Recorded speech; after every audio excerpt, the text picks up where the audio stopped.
Hello everyone. आज हम इस वीडियो में बात करेंगे स्ट्रेंथ ऑफ फिगर की, जो कि हम लोग ट्रायंगुलेशन चैप्टर में पढ़ते हैं और ये एडवांस सर्वे का एक टॉपिक है। इसमें हम लोग ट्रायंगुलेशन सर्वे में, जैसा कि हम लोग जानते हैं कि ट्रायंगुलेशन सर्वे में हम लोग क्या करते हैं, किसी भी फील्ड वर्क को हम लोग नंबर ऑफ ट्रायंगल्स में क्या करते हैं, बांट देते हैं। बेसिकली हम लोग क्या करते हैं, ट्रायंगल का फॉर्मेशन करते हैं और जो फिगर होता है वो ट्रायंगुलेशन टाइप का फिगर होता है।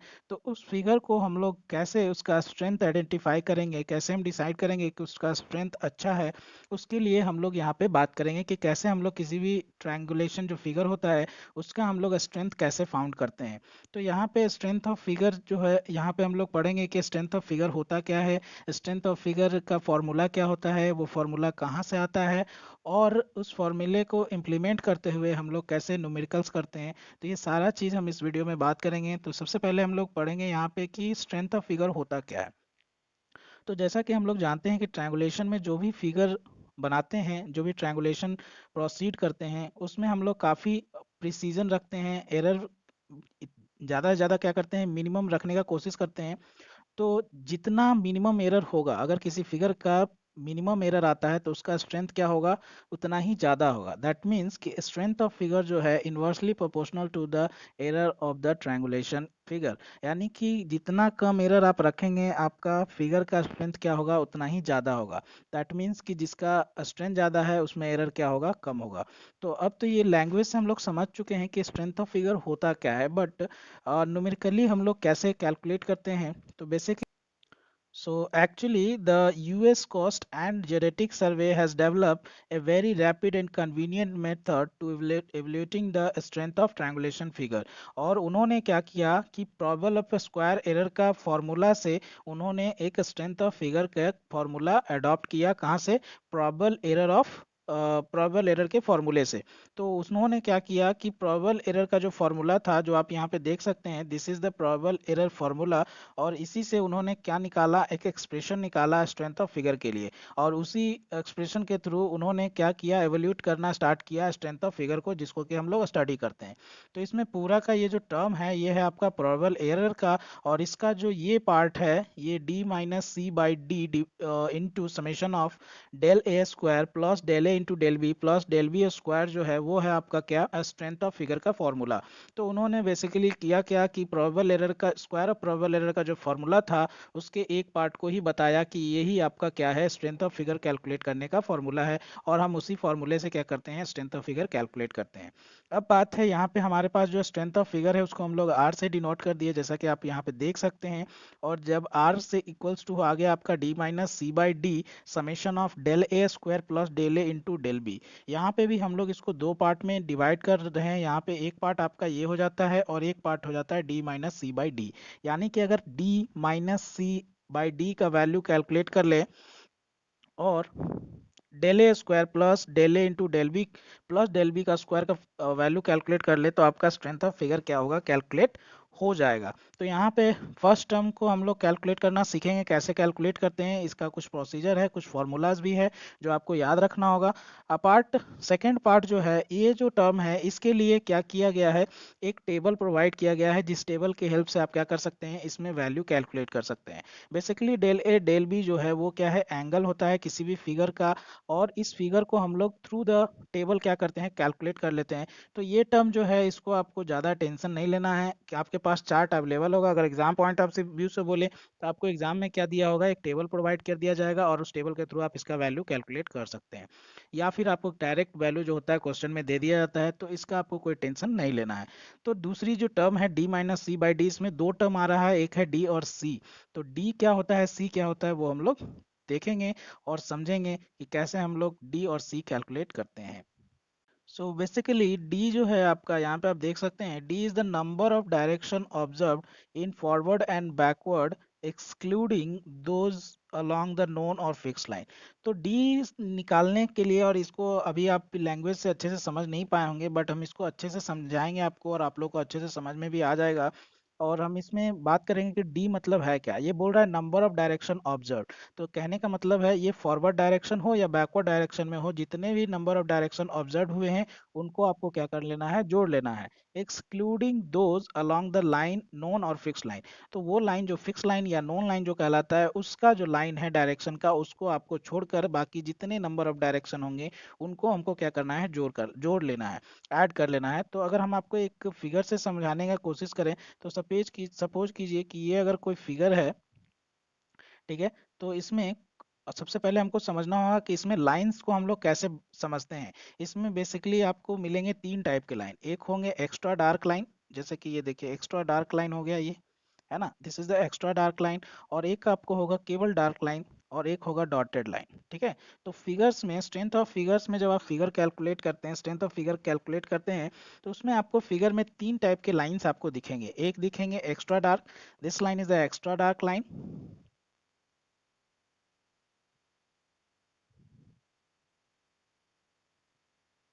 ये डार्क लाइन हो गया, और ये डॉटेड लाइन, ये डॉटेड लाइन। तो यहाँ पे आपके पास तीन लाइंस हैं, तो तीनों लाइन को यहाँ पे समझेंगे कि इसका मीनिंग क्या है। सबसे पहला जो है आपका एक्स्ट्रा डार्क लाइन है, उसी को हम लोग क्या बोलते हैं, नोन लाइन बोलते हैं, या फिर क्या बोलते हैं, फिक्स्ड लाइन बोलते हैं। एक्स्ट्रा डार्क लाइन को क्या बोलते हैं, नोन लाइन बोलते हैं, या फिर हम उसको क्या बोलते हैं, फिक्स्ड लाइन बोलते हैं। उसी तरह जो डार्क लाइन होता है, उसका मतलब होता है कि ये दोनों डायरेक्शन में ऑब्जर्व किया गया है। ये डायरेक्शन जो है, ये दोनों डायरेक्शन में क्या किया गया है, ऑब्जर्व किया गया है। दैट मीन्स कहने का मतलब क्या है कि आपका ये फॉरवर्ड भी एक बार गया है, और एक बार फिर क्या आया है, बैकवर्ड आया है। मतलब कि यहाँ पे दो डायरेक्शन ऑब्जर्व किए गए हैं, फॉरवर्ड भी और बैकवर्ड भी। जबकि डॉटेड लाइन का मतलब होता है या तो ये फॉरवर्ड डायरेक्शन गया होगा, या फिर क्या गया होगा, बैकवर्ड डायरेक्शन गया होगा। मतलब डॉटेड का मतलब केवल एक डायरेक्शन होगा, जबकि डार्क का क्या होगा, दो डायरेक्शन होंगे, एक बार फॉरवर्ड एक बार बैकवर्ड। और आपका एक्स्ट्रा डार्क का मतलब होता है कि ये भी दोनों डायरेक्शन में ऑब्जर्व है, जबकि ये क्या है, आपका नॉन लाइन है या फिर फिक्स्ड लाइन है। तो यहाँ तक हम लोग को होपफुली समझ में आ गया होगा कि यहाँ पे हमारे पास कितने लाइंस मिलते हैं। एक मिलते हैं एक्स्ट्रा डार्क, एक मिलता है डार्क, और एक मिलता है डॉटेड लाइन। एक्स्ट्रा डार्क का मतलब होता है आपका ये जो लाइन है वो है नॉन लाइन या फिक्स लाइन जिसको बोलते हैं, या फिर आप इसको बेस लाइन भी बोल सकते हैं। दूसरा जो डार्क लाइन होता है, इसका मतलब होता है कि ये लाइन दोनों डायरेक्शन में ऑब्जर्व किया गया है, एक फॉरवर्ड में भी और बैकवर्ड में भी। ये लाइन भी फॉरवर्ड भी है और बैकवर्ड भी है। अगर इस डॉटेड लाइन की बात करें, तो या तो ये फॉरवर्ड है या फिर ये क्या है, बैकवर्ड है। मतलब एक ही डायरेक्शन इसमें ऑब्जर्व किया गया है। अगर नंबर ऑफ डायरेक्शन अगर जोड़े, तो यहाँ पे दो डायरेक्शन जोड़ेंगे, और यहाँ पे क्या जोड़ेंगे, दो डायरेक्शन, और यहाँ पे जोड़ेंगे एक डायरेक्शन। तो इस तरीके से लाइन का अपना अपना मीनिंग है। तो ये अगर समझ में आ गया, तो आगे हम लोग प्रोसीड करेंगे, जिसमें कि फिगर से आपको कैलकुलेट करना होगा डी का वैल्यू।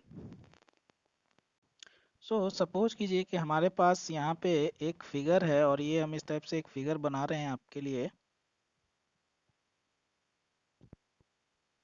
तो यहाँ पे 5 लाइन हैं और 5 स्टेशंस हैं, जैसा कि आप देख सकते हैं यहाँ पे। इसमें आप लोग को दो तरीके का लाइन दिख रहा है, एक डॉटेड लाइन और एक डार्क लाइन।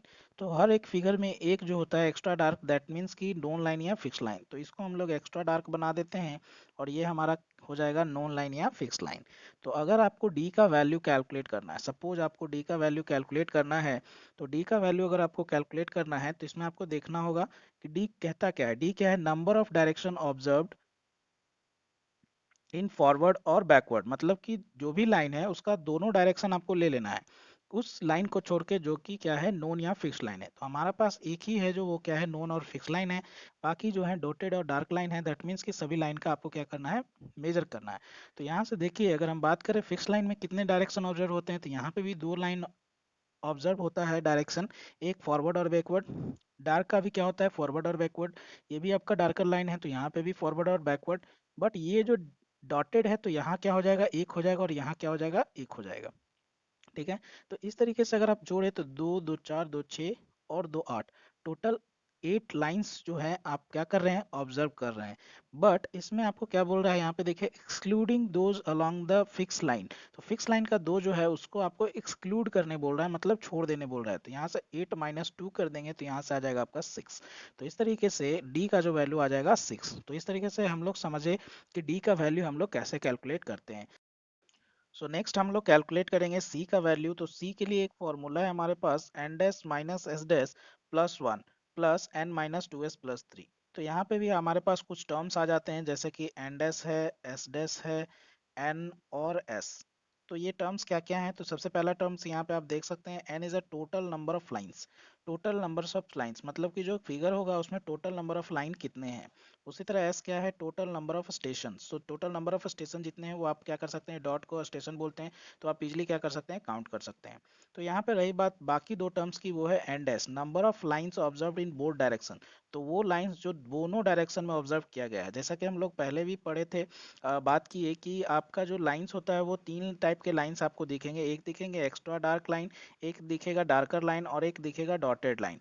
तो यहाँ पे हम लोग जानते हैं कि जो एक्स्ट्रा डार्क होता है ये भी दो डायरेक्शन में ऑब्जर्व किया जाता है, यानी कि बोथ डायरेक्शन लाइन है, और ये भी क्या है, बोथ डायरेक्शन लाइन है, जबकि ये सिंगली डायरेक्शन लाइन होता है। तो यहाँ पे एन डैश का मतलब है कि आपको केवल एक्स्ट्रा डार्क और डार्क लाइन को ही काउंट करना है, जो डॉटेड लाइन होगा उसको आपको क्या करना है, इंक्लूड नहीं करना है। उसी तरह यहाँ पे नेक्स्ट जो पॉइंट है वो है आपका एस डैश, और एस डैश क्या होता है, number of occupied station. So number of occupied station किसे बोलते हैं, जैसे कि हम लोग अगर फिगर आपको ड्रॉ करके दिखाएं, तो फिगर में क्या होता है कि जितने लाइंस होते हैं उसके पास क्या होता है, एक स्टेशन बना होता है। तो ये देखिए ये स्टेशन है, ये यहाँ पे एक स्टेशन होगा, एक स्टेशन यहाँ पे, एक स्टेशन यहाँ, और एक स्टेशन यहाँ। तो इसे हम लोग बोलते हैं कि ये क्या है, स्टेशन है। तो ऑक्युपाइड स्टेशन किसको बोलते हैं और अनऑक्युपाइड स्टेशन किसे बोलते हैं। तो वो स्टेशन, सपोज कीजिए कि कोई स्टेशन है और वो अगर किसी एक भी एटलीस्ट वन उसमें क्या होना चाहिए, डार्कर लाइन से कनेक्टेड होना चाहिए। अगर कोई स्टेशन एक भी डार्कर लाइन से कनेक्टेड है तो वो कहलाएगा ऑक्युपाइड स्टेशन, वो क्या कहलाएगा, ऑक्युपाइड स्टेशन। जैसे कि यहाँ पे एक डार्कर है, एक डॉटेड में बना देता हूँ, तो अगर डॉटेड और डार्कर दोनों है तो ये एक डार्कर से कनेक्टेड है, दैट मीन्स कि ये क्या है, ये स्टेशन क्या कहलाएगा, ऑक्युपाइड स्टेशन कहलाएगा।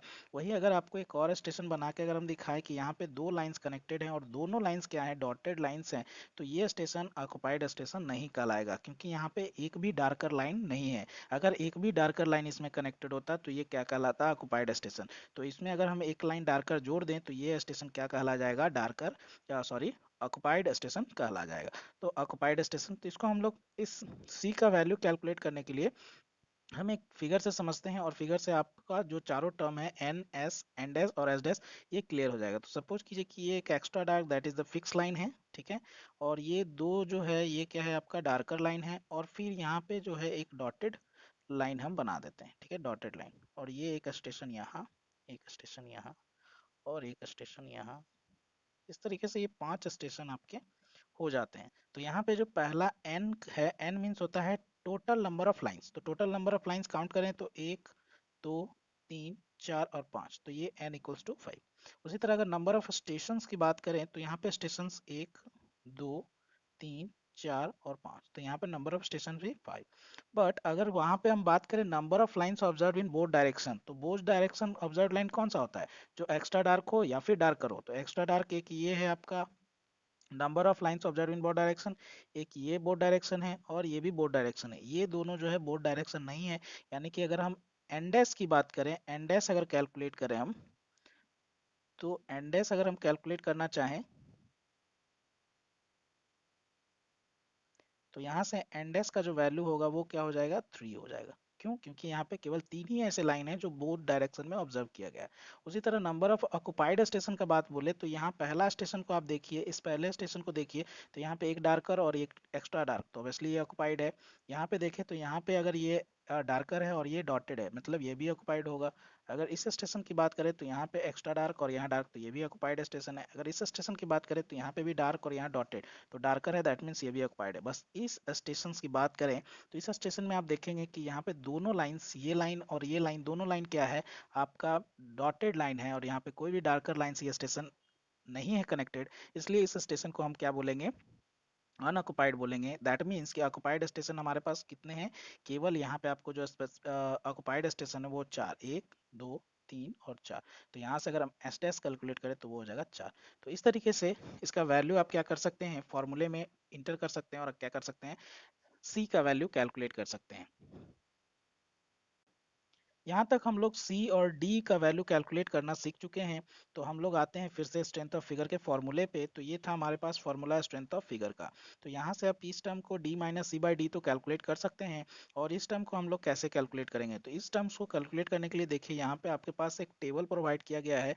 तो ये टेबल आपके पास है, ये टेबल है जिससे हम लोग क्या करते हैं, वो इसका वैल्यू दिया हुआ है जैसे कि आप देख सकते हैं। इसका वैल्यू जो है दिया हुआ है और इस टेबल से हम लोग क्या करते हैं, इसका वैल्यू कैलकुलेट कर लेते हैं।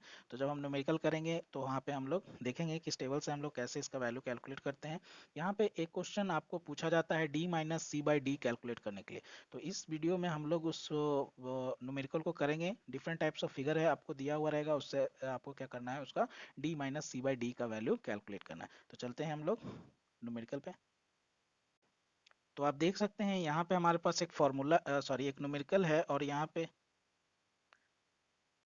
तो यहाँ पे देख सकते हैं आप, ये हमारे पास एक न्यूमेरिकल है और इस न्यूमेरिकल में कह रहा है compute the C value of C and D minus C by D for the various net shown in figure 8.2a to 8.2d. The heavy lines of bases are known length and direction are not observed where lines are dotted. तो यहाँ पे कुछ चीजें आपको दी हुई है जो हम लोग अभी समझ चुके थे। सी का वैल्यू कैलकुलेट करना है, D minus C by D का वैल्यू कैलकुलेट करना है। ठीक है, साथ ही यहाँ पे कुछ फिगर्स दिए हुए हैं। तो ये फिगर क्या है, तो ये देख सकते हैं यहाँ पे चार फिगर है हमारे पास, एक दो तीन और चार फिगर हैं। इन चारों फिगर का आपको D minus C by D का वैल्यू आपको क्या करना है, कैलकुलेट करना है। ठीक है, तो यहाँ पे हम लोग और क्या दिया हुआ है, the heavy lines are known as base length या basis of known length. Known length या फिक्स लाइन को जो है वो डार्कर से शो किया है, एक्स्ट्रा डार्कर से। और डॉटेड लाइन जो होता है वो बोल रहा है कि not observe direction are not observe where the lines are dotted, मतलब सिंगली डायरेक्शन ऑब्जर्व है, यहाँ पे दो डायरेक्शन ऑब्जर्व लाइन नहीं होगा। तो यहाँ से सी का वैल्यू हम देख सकते हैं, सी का वैल्यू क्या होता है, N dash minus S dash plus one N minus two S plus three. तो जैसा कि हम लोग जानते हैं एन क्या होता है, number of total lines, S क्या होता है, number of total station, N dash क्या होता है, number of lines observed in both direction, S dash क्या होता है, number of occupied station. D का वैल्यू क्या होता है, total direction observe minus two, because क्या होता है, टोटल डायरेक्शन जितने हैं उसमें से नोन डायरेक्शन का लाइन आपको क्या करना है, सब्सट्रैक्ट कर लेना है। जो नोन लेंथ होगा या फिर जिसको हम लोग फिक्स लाइन या फिर बेस लाइन बोलते हैं, उसका आप क्या कर लेते हैं, बोथ डायरेक्शन में ऑब्जर्व वो भी होता है, तो वो दो क्या कर लेते हैं हम लोग, सब्सट्रैक्ट कर लेते हैं। तो यहाँ पे सीधे हम लोग फिगर बाय फिगर एक एक फिगर का हम लोग बात करेंगे और उसका न्यूमेरिकल एक एक करके सॉल्व करेंगे। तो चलते हैं सीधे फिगर पे। सो यहाँ पे आपको दिख रहा होगा पहला फिगर, इसको हम लोग एक बार जूम कर लेते हैं। तो ये है हमारे पास पहला फिगर जो आप देख सकते हैं, ये है हमारा फिगर। ठीक है, तो सबसे पहले हम लोग क्या कैलकुलेट करेंगे, डी कैलकुलेट करने के लिए सीखेंगे। तो डी क्या होता है, टोटल नंबर ऑफ लाइंस। तो आप इसको काउंट कर लीजिए कि टोटल नंबर ऑफ लाइंस इसमें कितने हैं। Total number of lines means जितने डायरेक्शन ऑब्जर्व करेंगे, फॉरवर्ड और बैकवर्ड दोनों जोड़ना है। और लास्ट में आपको सब्सट्रैक्ट कर देना है किससे, आपको सब्सट्रैक्ट कर देना है फिक्स लाइन से। तो यहाँ पे देखिए ये जो डार्कर लाइंस दिया हुआ है ये आपका क्या है, नोन लाइन है। जैसे इसमें भी नोन लाइन है, इसमें भी नोन लाइन है, और इसमें आपका इस साइड में है, बाउंड्री के लास्ट में है, ये भी आपका क्या है, नोन लाइन है। तो हम यहाँ पे बात करेंगे फिलहाल फर्स्ट फिगर की, और यहाँ पे हम लोग फर्स्ट फिगर में कैलकुलेट करना चाहते हैं डी और सी का वैल्यू। तो सबसे पहले अगर हम डी कैलकुलेट करना चाहें तो डी क्या होता है, number of direction observe in both direction, number of lines. तो अगर हम यहाँ पे लाइंस जोड़ें तो यहाँ पे आप स्टेशन देख लो पहले, एक दो तीन चार पाँच छः और सात। देखिए यहाँ पे डॉट नहीं है, यहाँ पे कोई डॉट नहीं दिया है, इसलिए यहाँ पे कोई स्टेशन नहीं होगा। ठीक है, तो यहाँ पे सबसे पहले हम लोग बात कर लेते हैं यहाँ पे लाइंस कितने हैं। तो यहाँ से एक दो तीन, एक चार, एक पाँच, छ, सात, आठ, नौ, 10, 11, 12 और 13। तो कुल मिला के यहाँ पे नंबर ऑफ लाइन्स है जो 13 है। तो अगर हम सिंपली बात करें, अगर आपको डी कैलकुलेट करना है तो आप सीधा 13 इंटू टू कर लीजिए, है ना। अगर लाइंस हैं तो हम जोड़ लिए सीधा एक बार में कि ये दोनों तरफ से जाएगा, एक बार बैकवर्ड और एक बार फॉरवर्ड। तो 13 इंटू टू। लेकिन यहाँ पे देखिए कुछ लाइन डॉटेड है, जैसे कि आपका एक ये डॉटेड है, दूसरा और ये तीसरा, मतलब तीन लाइन डॉटेड है, मतलब वो केवल एक डायरेक्शन में गया होगा, तो आप इसमें तीन सब्सट्रैक्ट कर दीजिए। तो यहाँ पे आ गया नंबर ऑफ डायरेक्शन ऑब्जर्व्ड। उसके बाद आपको क्या बोलता है, डी में एक चीज और आपको करते हैं कि जो फिक्स लाइन है उसको हम लोग काउंट नहीं करते। तो फिक्स लाइन का हम दो जोड़ चुके थे, तो ये दो क्या करेंगे, यहाँ पे सब्सट्रैक्ट कर देंगे। तो यहाँ से डी का वैल्यू आ जाएगा 13 टू ज़ा 26, 26 माइनस 5, सो इट्स कमिंग 21। तो यहाँ पे आप देख सकते हैं कि आपका जो वैल्यू है वो क्या आ जाएगा, 21 आ जाएगा। तो यहाँ पे देखिए डी का जो वैल्यू है वो क्या आ रहा है, यहाँ पे डी का जो वैल्यू है यहाँ पे total direction observe minus two. तो यहाँ पे 13 into two 26 minus three minus two is equals to 21। So यहाँ से हमारा क्या वैल्यू आ गया, 21 आ चुका है। तो उसी तरीके से हम लोग क्या कैलकुलेट करेंगे, सी का वैल्यू कैलकुलेट करेंगे। तो सी का जब वैल्यू कैलकुलेट करते हैं तो यहाँ पे आप देख सकते हैं कि सबसे पहले इसमें आपको क्या कैलकुलेट करना होगा, नंबर ऑफ लाइंस। तो अभी अभी हम लोग काउंट किए थे, नंबर ऑफ लाइंस कितने आए थे, 13। उसी तरह नंबर ऑफ स्टेशंस कितने हैं, तो स्टेशंस काउंट कर लेते हैं, 1 2 3 4 5 6 और 7। सो नंबर ऑफ स्टेशन कितने हो गए, 7 स्टेशन हैं। तो इस तरीके से आपका नंबर ऑफ स्टेशन आ गया 7। उसी तरीके से फिर से अभी हम काउंट क्या कर लेंगे, एंड एस क्या होता है, वो लाइन जो दोनों डायरेक्शन में ऑब्जर्व है। तो यहाँ पे 13 लाइन में से 3 लाइन ऐसे हैं जो क्या है, दोनों डायरेक्शन में नहीं गए हैं। दैट मीन्स कि 13 - 3 मतलब कितना आ जाएगा, number of both direction observe is 10। कितना आ जाएगा, 10 आ जाएगा। अब आ जाइए नंबर ऑफ ऑक्युपाइड स्टेशन। तो नंबर ऑफ ऑक्युपाइड स्टेशन किसको बोलते हैं, नंबर ऑफ ऑक्युपाइड स्टेशन वो होता है जो कि एक वो ऐसा स्टेशन जो किसी भी डार्कर लाइन से जुड़ा नहीं हो। तो देखिए यहाँ पे डार्कर लाइन से जुड़ा, तो ये पूरा जुड़ा हुआ है, ये भी जुड़ा हुआ है। यहाँ पे अगर चेक करें तो देखिए एक ही डॉटेड है और बाकी सब डार्कर है, तो ये भी ऑक्युपाइड हुआ। यहाँ तो सारा ऑक्युपाइड है, ये भी ऑक्युपाइड है, ये भी ऑक्युपाइड है। एक बीच का पॉइंट है, उसको चेक कर लेते हैं। तो यहाँ भी देखिए 2 डॉटेड है, 2 डार्कर है, तो डार्कर से है दैट मीन्स कि ऑक्युपाइड है। तो यहाँ नंबर ऑफ ऑक्युपाइड स्टेशन सारे के सारे ऑक्युपाइड है, दैट मीन्स कि एस डैश कितना हो जाएगा, 7 हो जाएगा। तो यहाँ पे आप चेक कर सकते हैं कि जो वैल्यूज हम कैलकुलेट किए हैं एग्जैक्टली आया है कि नहीं। तो यहाँ पे देख सकते हैं नंबर ऑफ स्टेशन कितने आए थे, नंबर ऑफ लाइंस कितने आए थे, 13 आए थे। नंबर ऑफ स्टेशन कितने थे, 7। उसी तरह नंबर ऑफ उसी तरह हमारा नंबर ऑफ ऑक्युपाइड स्टेशन कितने आ गए थे, 7 आ गए थे। तो यहाँ पे आपको एन एस एंड एस और एस डेस का अगर वैल्यू आ जाता है तो आपका वैल्यू सी का वैल्यू क्या हो जाता है, इजीली कैलकुलेट कर सकते हैं। तो यहाँ पे सी का वैल्यू कितना आ गया, 6 आ गया। तो आपका डी का वैल्यू आया था 21 और सी का वैल्यू आ गया है 6। तो यहाँ पे D minus C by D क्या कर सकते हैं, कैलकुलेट कर सकते हैं। 21 - 6/21 is equals to 15/21, that is 0.74 आ चुका है। तो इस तरीके से हम लोग कैलकुलेट करते हैं D minus C by D का वैल्यू। तो आगे देखते हैं हम लोग एक और फिगर की, और फिगर का स्ट्रेंथ फिगर में D minus C by D हम लोग कैसे कैलकुलेट करते हैं। फॉर एक उसके लिए हम लोग एक और एग्जांपल यहाँ पे लेते हैं। तो सबसे पहले हम लोग यहाँ पे भी क्या कैलकुलेट करना चाहेंगे, डी कैलकुलेट करना चाहेंगे। डी कैलकुलेट करने के लिए हम लोग कुछ नहीं करते हैं, टोटल नंबर ऑफ लाइन जितने हैं उसको कैलकुलेट कर लीजिए सिंपली। तो यहाँ 1 2 3 4 5 6 7 8 9 10 और 11। तो यहाँ से आप देख सकते हैं यहाँ पे कि टोटल कितने नंबर ऑफ लाइन्स हैं, 11। तो 11 में हम क्या कर लेंगे, 2 से मल्टीप्लाई कर लेंगे। क्यों, क्योंकि यहाँ पे हम लोग बोथ डायरेक्शन में फॉरवर्ड और बैकवर्ड डायरेक्शन दोनों का एक साथ जोड़ लेते हैं। उसके बाद हम यहाँ पे क्वेश्चन में देख लेंगे कितने लाइंस जो हैं जो बोथ डायरेक्शन में नहीं है। तो बोथ डायरेक्शन में यहाँ पे सिंपली देख सकते हैं, यहाँ पे एक लाइन ये और एक लाइन ये जो है बोथ डायरेक्शन में ऑब्जर्व नहीं है। तो उसको आप क्या कर लीजिए, सब्सट्रैक्ट कर लीजिए। उसके बाद डी का जो फॉर्मूला है उसमें ही है कि आपको नोन लाइन यानी कि इस फिक्स लाइन का जो है वो डायरेक्शन आपको ऑब्जर्व नहीं करना है, उसको एक्सक्लूड करके चलना है। तो एक्सक्लूड मतलब -2 और हो जाएगा। तो यहाँ से आप देख सकते हैं कि अगर इसका टर्म्स का आप सॉल्व करें तो डी इक्वल्स टू आ जाता है यहाँ से 11 2 22 और -2 और -2 मीन्स आपका आ जाएगा -4। तो यहाँ से डी का वैल्यू आ जाता है आपका 18। तो यहाँ से आप देख सकते हैं कि डी का वैल्यू जो है आपका आ जाता है यहाँ से बी का क्वेश्चन में डी का वैल्यू जो आ जाता है यहाँ पे देख सकते हैं डी का वैल्यू आ गया आपका 18। तो इस तरीके से हम लोग इजीली क्या कर सकते हैं, डी का वैल्यू कैलकुलेट कर सकते हैं।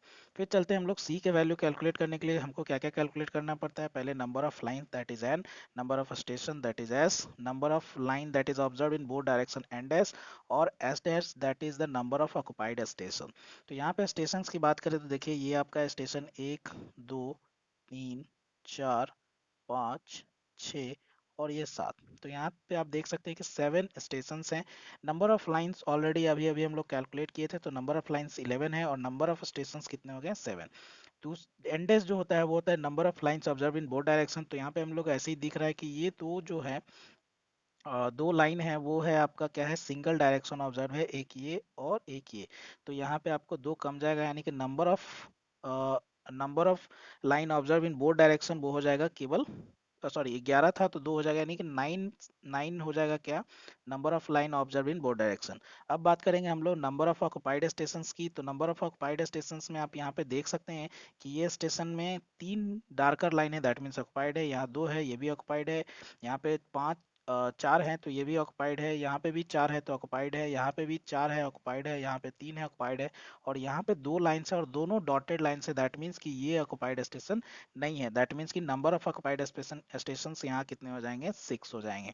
तो अगर आप यहाँ से वैल्यूज देखें तो देखिए यहाँ पे बी क्वेश्चन में नंबर ऑफ लाइन जो है वो कितने हैं, 11 है। नंबर ऑफ स्टेशन 7 हो गए। Number of lines observe in both direction वो आ गया 9। उसी तरह से यहाँ पे number of station occupied station कितने हो गए 6, क्योंकि एक स्टेशन जो था वो अनऑक्युपाइड था। तो यहाँ पे सी का वैल्यू जब आप कैलकुलेट करते हैं तो सी का वैल्यू आप फॉर्मूला पुट करेंगे तो वैल्यू आ जाता है 4। तो ये आ जाता है वैल्यू 4। तो आप लोग D minus C by D का वैल्यू जो है इजिली आप कैलकुलेट कर सकते हैं, जो कि आ जाएगा 0.778। तो यहाँ पे दो फिगर और है, तो आप ये दोनों फिगर क्या कीजिए, कैलकुलेट कीजिए और कमेंट बॉक्स में अपना आंसर लिखिए कि आपसे ये बनता है या नहीं। और अगर नहीं बनता है तो अपने डाउट को कमेंट बॉक्स में लिखिए, और अगर सॉल्व हो जाता है तो उसका सॉल्यूशन आप कमेंट बॉक्स में लिख सकते हैं। Okay, thank you.